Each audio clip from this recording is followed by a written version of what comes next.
Ladies and gentlemen, please welcome international correspondent, Bloomberg Television, USA, Hans Nichols.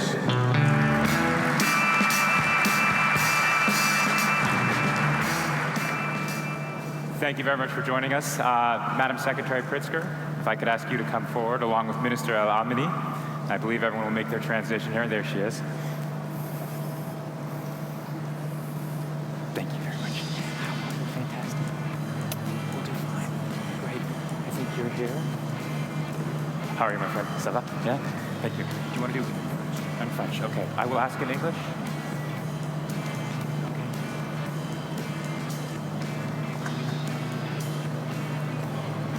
Thank you very much for joining us. I think we're fine on sound. I would like to welcome everyone. I would like to thank the King, His Majesty Mohammed VI, for his hospitality, and of course his Minister for Trade, Industry, Investment, and crucially for this conversation, the digital economy. Mr. Al-Madani, thank you very much for joining us. And also, Madam Secretary, Penny Pritzker is the U.S. Commerce Secretary. She is a woman in some ways that needs no introduction. She has such a great experience and so relevant to our conversation. We're talking about the challenges, the opportunities, how do you create jobs for the next generation? Let's just start off with questions, a little bit of biography, a little bit of background. You, of course, are an entrepreneur. Now you're on the other side. You're in government. Tell us about your background and what you've learned making that transition. Well, first of all, it's great to be here. I'm really thrilled, Hans, to join the stage and talk a little bit about entrepreneurship. My background is one of entrepreneurship. I spent 27 years in the private sector. I've started 5 companies in different types of business, whether it's real estate or financial services. And I've had the opportunity to both build a business from the ground up, as well as to run businesses, larger businesses, and take them from sort of where they were to greater potential. And then I've also served on public company boards. So I've gotten to see the economic ecosystem up close and personal at all different levels. And it's really then exciting to try and translate what I've learned in my own career to trying to create policy that supports entrepreneurs. And the thing that is most important is to be encouraged to take risk, and and be in an environment that understands that in taking risk, it's not always going to work out. And that's something that I've experienced over and over. You have to really be in a place where it's easy to start a business, it's easy to fail and start again and get out of a business. So those are the kinds of policies and transparency that are really important. Well, a man who's also not afraid to fail, the minister, if you could give us just a little bit of your background and how you made the transition from an entrepreneur into government. Thank you, Mr. Hans. If you allow me, I will talk in French, probably to be more efficient. J'ai aussi une... I have also been an entrepreneur in the past. Before that, I was a salaried employee in companies in North America and Canada. And now, of course, I am on the other side. And my experience enables me to understand a great deal. First of all, I am able to distinguish between the private and the public world. And that is why I have certain comments that I can say. So in the private world, you have to be very fast. And this is something that I have experience of. In private businesses, you demand a lot from the state. On the other hand, with the government, you have to provide specific questions or specific answers to the private world that are often legitimate, but it's a little bit difficult to find that balance. You have to find responses and provide responses faster than the state or government you would usually do, and it's very fine balance. It's very difficult. It's very complicated to understand from the private sphere, and it's difficult on the government side to actually provide these responses fast. And that is why I understand what Madam Secretary is saying when she says it is difficult when you're kind of between the two chairs. Slow sometimes to respond. Oui, en effet, je pense. Yes, sometimes it is too slow. I think sometimes the system is a little bit slow, heavy, but people don't understand this or don't see the situation in the same way. When you're in the private sector, you've got to be quick. Your deadlines are very tight, but in the government things are different. Now, in my own personal experience, I found it very difficult to adapt to the slow rhythm of administration. Now, in the private sector, you get very quick responses. Like within an hour, you'll have a response. On the other hand, when you're on the government side, the responsibility is greater, and so you have to start cross-checking, doing checks, and so on. And so it is more difficult and more time-consuming to provide a response. Something similar to the Secretary in a slightly different way. Has government sped up under the Obama administration in its response to business? I think there's a real effort to try and speed up, but I think the minister makes a point, which is the implications of what you do in government have a great effect. And so it's not always one perspective that has to be brought to bear. You have to bring multiple perspectives to bear. And so you're bringing more people along, more ideas along, and trying to find a common ground to lead.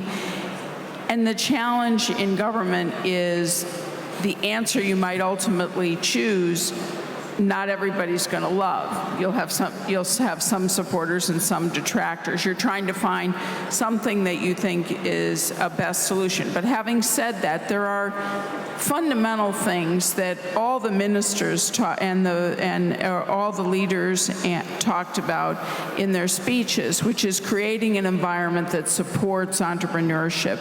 And there's some basics that I think are well understood.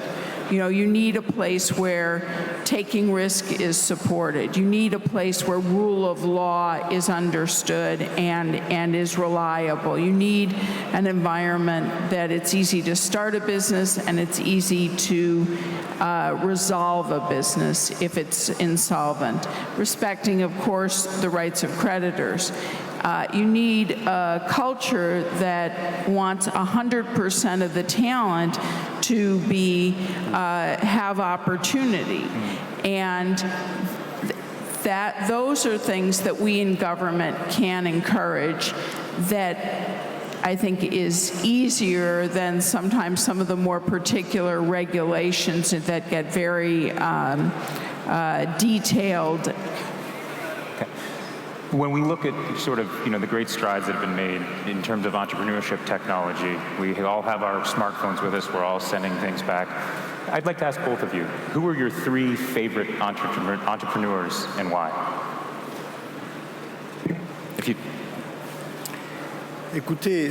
Listen, I believe that we have entrepreneurs in the world who make us dream. And Dufet, who comes from your country and has done extraordinary things, and we retain very often his achievements to see what he has been able to achieve. So we have entrepreneurs in Morocco for whom I have lots of admiration, and we have with us Atman Benjeloun, who achieved lots of things. We have others in different generations. What is interesting is to find what the characteristics common to these entrepreneurs are. Very often, as the Vice President Joe Biden was saying, is to be able to reflect different, to be able to imagine the world in a different way. And at this level, I believe all these people have achieved exceptional results throughout the world, exist in all countries of the world, and they have something in common. That's risk-taking, the ability to take risks, but very often in different nations and in different countries, we find a different way in the culture to perceive entrepreneurship. And this, I believe, deserves to be explored.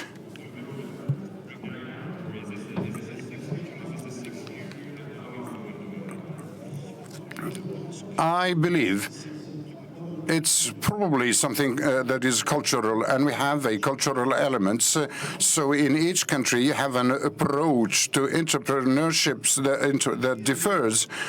So in different countries, you have a strong position for entrepreneurship, where you have successful entrepreneurs. And I think this is an essential element that is missing in many countries. So a successful entrepreneurs in some countries, in Europe and Africa, point to the entrepreneurs who were successful instead of encouraging them. And I think this cultural transformation is fundamental. The reason being simple, that today people are aware that it's difficult to absorb the request for work as employees or in companies.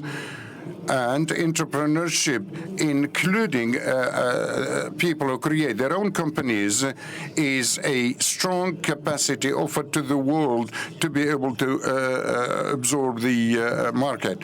So I think starting from school, from childhood to children, and the model we suggest to them, so they will go to entrepreneurship, they will be taking risks or avoid those risks. And in this case, you will have total different populations. You also have families of entrepreneurs, and you will see that there are families of doctors and employers and entrepreneurs. This means to me that this is not genetically done, but this is done through knowledge and know-how, because the way we educate our future generations. Let me talk about three entrepreneurs who are part of the President's Ambassadors for Global Entrepreneurship. You know, one of the things the United States is really good at is innovation and entrepreneurship. And so we have so much demand around the world to learn about what do we do in the U.S. to encourage entrepreneurship. So the president created a group of 11 entrepreneurs called the President's Ambassadors for Global Entrepreneurship, 3 of whom are here with us at GES here in Morocco. Daphne Kohler, who is the founder of Coursera. Coursera creates these large online courses, and they've developed specifically to celebrate GES, the 5th anniversary of GES, a course to train you how to start a business, available free around the world. It's so exciting. So she's a great entrepreneur. Alexa Von Tobel started a company called LearnVest. LearnVest allows anyone to access personal financial management. You don't need to have so much money that you go to one of the large multinational financial services companies. And her business has thousands and thousands of people online receiving personal financial management. And then we have Hamdi Ulukaya, who founded Chobani, totally different kind of business. He's in the business of creating great food products, well known as Chobani yogurt, and his is more of a rural business also. So these are 3 great entrepreneurs. They're so inspiring to me because what you learn from them is all the struggles that they've had to overcome to create these brands that are now becoming global brands and well known and well understood as sort of the best of the best. And so I think it's fabulous to learn from them and others about how do you adapt, how do you react as an entrepreneur to the things that are put in front of you, the hurdles, in order for you to take your idea all the way to becoming a global brand. But are the hurdles more of lack of knowledge of how to get beyond? Are the hurdles government mandated? Are the hurdles really put there because people simply don't have the local know-how or the access of capital? What are the biggest hurdles, and how do you remove them? I'll start with the secretary then. Well, I think the hurdles are all of the above. It depends on where you are and what your specific situation is in the country where you're founding your business. But frankly, today, more and more businesses need to be born global because it's a race. You know, as the minister said, in business, things are moving fast. And there's competition isn't just in your backyard, it's all over the world. And so if you have a good idea, you want to get it out there and you want to take it around the world as quickly as possible to protect your idea and your intellectual property, if you will. And so I think that's why one of the things that we're trying to do as the U.S. government is to work with other governments to create a more uniform understanding of the kind of ecosystem that needs to exist for entrepreneurs to thrive. And why did President Obama encourage this, and why did he start GES? Because he understood, you know, youth unemployment is a big problem around the world.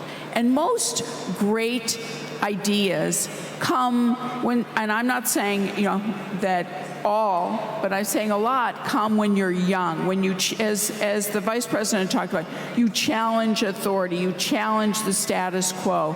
That's what an entrepreneur is doing. They're challenging the status quo. And so supporting entrepreneurship is to support the effort to, you know, address opportunity and create opportunity which will address the issues of unemployment, particularly youth unemployment. So there's so much that is at stake here. And what you see what you create when you allow your entrepreneurs to thrive is an opportunity for people to be change agents within their society, change agents for the positive. And so that's something that we in government, that's our job to encourage that. So let me ask that in a similar way to Minister Al-Mamni. What hurdles do you need to remove in Morocco so that the next Chobani yogurt can be Moroccan yogurt? It can be a Moroccan product. Écoutez, In reality, what we have to overcome in Morocco is quite global. It's the same issues, the same problems of the entrepreneurs in the world. We already have the same problem at the level of schools and universities. So the way we work is not efficient. We do not have at the level of our schools, like I've seen everywhere. I studied in Canada, and I had this problem because I didn't know where to go. The absence of people who can explain to the students that they will graduate from a university or a school, but how to consider entrepreneurship as something new. We need also to say that in the last 20 years, the world has changed. 20 years ago, we didn't talk this much about entrepreneurship. I share many of the concepts of the Secretary of State. She talked of the ecosystem and the acceleration. So what we did in Morocco quite recently was to put in place a plan for industrial acceleration because we were frustrated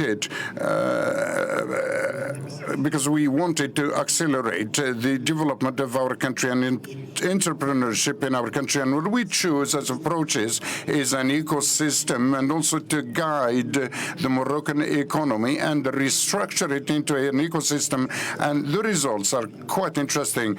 The ecosystem in entrepreneurship in the world is not working completely. And I must say, at the level of the United States, you're a bit ahead of us because in your universities and schools, there's a program which is called entrepreneurship. We are going to sign today, my ministry and Babson College that you know, which is first in the world and has been so for 18 years at the level of entrepreneurship. So this kind of college which works on entrepreneurships does not exist this much in the world. You have said, and I think the United States, and also given you are ahead of us, I also believe that there is another essential element which is quite cultural. That's the relation with money. For a people to go towards entrepreneurship, that they have to be free in the achievement of results and capitals. We, in general, have people who face difficulties to deal with the achievement of capitals for individuals. So this is quite complicated. You're also ahead of us in this domain. Do you fix the cultural challenge? Do you fix access to capital? Or do you fix education? Which comes first? It's a chicken-egg problem, but which one would you fix first? Sincerely, if we had to address only education, it's going to take 30 years because we need the generation. We don't have time. We're talking about acceleration. We need to be operational and efficient tomorrow morning.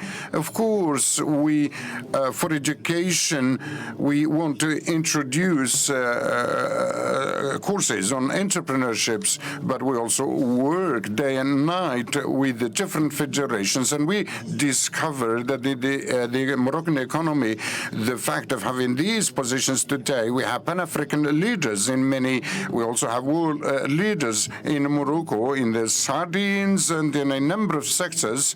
So this was done by entrepreneurs. Our problem is that we want to contaminate positively by these the spirit of entrepreneurship in Morocco. Our daily work is to find the means and finances to facilitate entrepreneurship and also to have the data banks to give to the operators to see what they can do. Allow me to give you a very small example. We have been working for a few months on the sector of automobile. So a meeting between the ministry and this federation, we discovered that there were 15 opportunities to create companies. It's true that my DNA goes towards this. And when I discuss with operators and within the ministry, I think about what companies we can create. So this federation took these projects and it is achieving them by entrepreneurs. What we need, and then I will come back to what Joe Biden said earlier on, we need to put in the world dictionaries the word hope. Unfortunately, and since a few years we have withdrawn from the World Dictionary the word hope, because youth, we ask them to do their studies, to continue to graduate, and we show then when they zap on TV that their future is to choose something. So the most essential element today for all people in the world is to be concerned about jobs. If we have a priority, it has to be to do with jobs. And as I was saying, this cannot be solved except through salaries. So entrepreneurship is not a luxury, it's an obligation, a necessity. And we also have instructions from His Majesty to push the country to be an emerging country. So we have strategic plans which are very precise, and we are working on them now, and also need to correct some aspects of them. But entrepreneurship is at the heart of the device. Very difficult. Hope, optimism, these are difficult things to manufacture. How do you inject that? When you look at the global economy, how do you inject hope and optimism, both in the immediate term and the long term? Look at all the people here. That's about hope.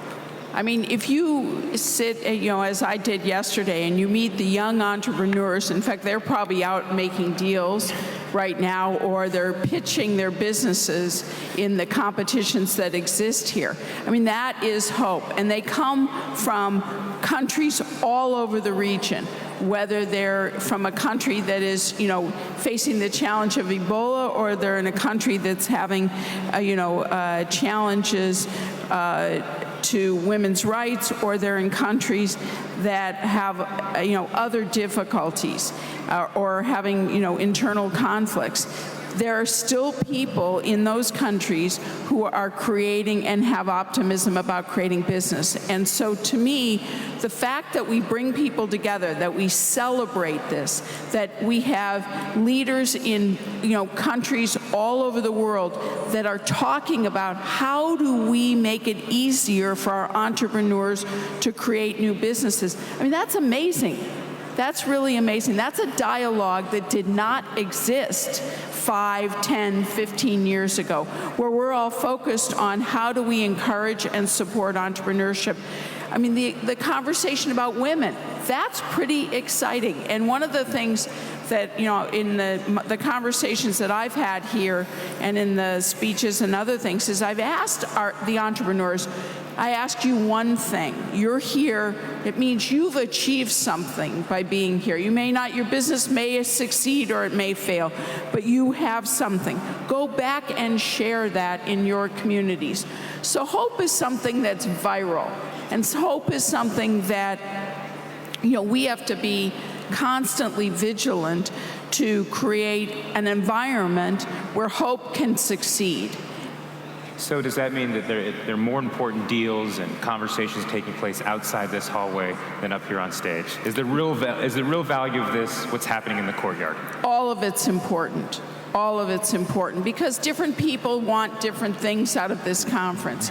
And so what's so incredible, you've got thousands of people here. Everyone is figuring out where the value is for them, and they're going and they're getting it. And so that's what makes this important. And it's viral because people are going, we were just talking about an entrepreneurship summit that's going to occur in Saudi Arabia. There's another one, I think, that's happening in Tunisia. There's another one, I've heard about, I think, a half a dozen countries that are going to do smaller versions of what we're trying to do here on a more global fashion. That's wonderful. That's not competition. That's exactly what we want to be spurring. Let me ask the minister a version of that question.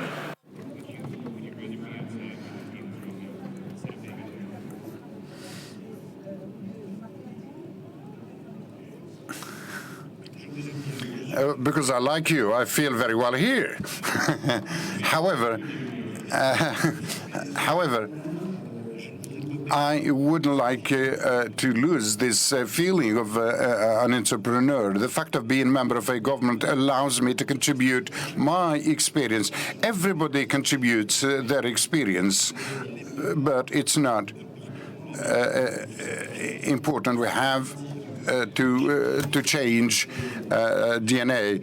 I have a DNA of an entrepreneur, and I will keep it. And I think this is one of the most beautiful things that I had, and I will keep it. I try to contaminate everybody around me in the administration and the operators that I see. I believe that on our African continent we have an extraordinary youth with very important capacities. Earlier on, we talked about people who impress us, and you mentioned people who achieved very good results. So we have small entrepreneurs who daily do marvelous things, and if we want our people to move forward, we need to give hope to the youth, but also show all the successes of entrepreneurs, whether big or small. Allow me that I do to say that I love the small entrepreneurs. When we look at the axis of Africa, there's a north-south axis. Morocco's at the center of that. Morocco's also at the center of an east-west transatlantic trade. Give me a sense for how trade is going now, how the economy is functioning, and to what extent has concern about Ebola in the southern part of the hemisphere slowed trade?